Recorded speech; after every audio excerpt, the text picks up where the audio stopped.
For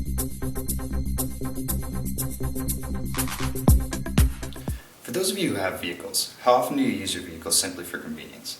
And for those of you who don't have vehicles, how often do you wish that you did, even for just short trips? I don't have to do a poll to know that the vast majority would answer almost always to these questions. This is something that I believe is fundamentally wrong with today's view on transportation. Cars are no longer a luxury that allow people to make trips. They are used for short trips to the grocery store, to get to and from work, and everything in between. People want a vehicle because of the convenience and efficiency it adds to their life. I'm not saying that this is something that people should not desire in their lives, because I would be naive to say that I don't enjoy convenience and efficiency as well. I do, however, think that this attitude needs to be curbed. People need to realize the damage that their overuse of vehicles has on the world. The current state of fossil fuel burning and land use could be detrimental to future generations.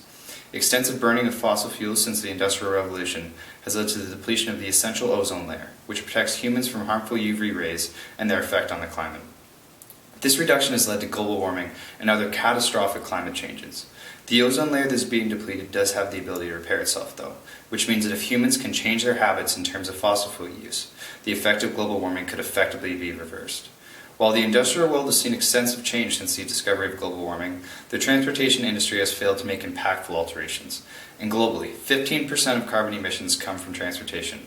Not only is a reduction of this percentage beneficial for global warming, it staves off the ultimate depletion of fossil fuels and the havoc that will be caused worldwide due to the strong reliance on them. As well, the reliability of the services provided by the automobile has resulted in increased urban sprawl.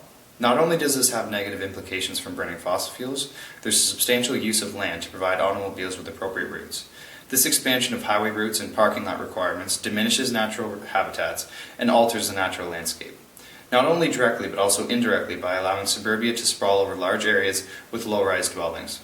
While the current state of urban sprawl cannot be diminished, it can cease to spread much further with the introduction of sustainable transportation design.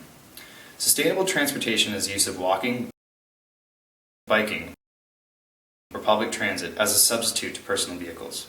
In 1 year, an automobile driven 17,000 kilometers emits 4 tons of greenhouse gases, necessitates up to 8 parking spaces between home, work, and store locations, and contributes to nearly 3,000 motor vehicle fatalities. Now consider that this entire contribution could be wiped out by converting to any one of those forms of sustainable transportation. In addition to the positive effect globally, there are a number of personal, economic, and health benefits to switching to a sustainable mode of travel.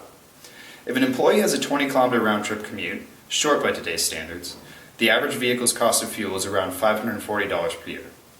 This may not seem like a lot, but given the added savings on maintenance, insurance, and added up over a number of years with inflation and gas prices, the savings could be significant.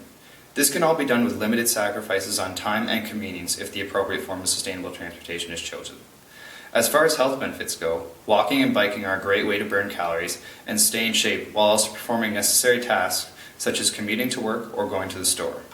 Working out is a great way to keep a healthy body and mind. The release of chemicals in the body during exercise can help to build stronger muscles and tissues and balance the body physically and mentally, or relieve stresses that are put on the body through other activities.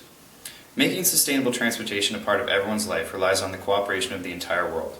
Proper design by engineers, willingness by employers and retail locations to reward those who travel sustainably, and the choice of the consumer to give up some of the convenience of a personal vehicle.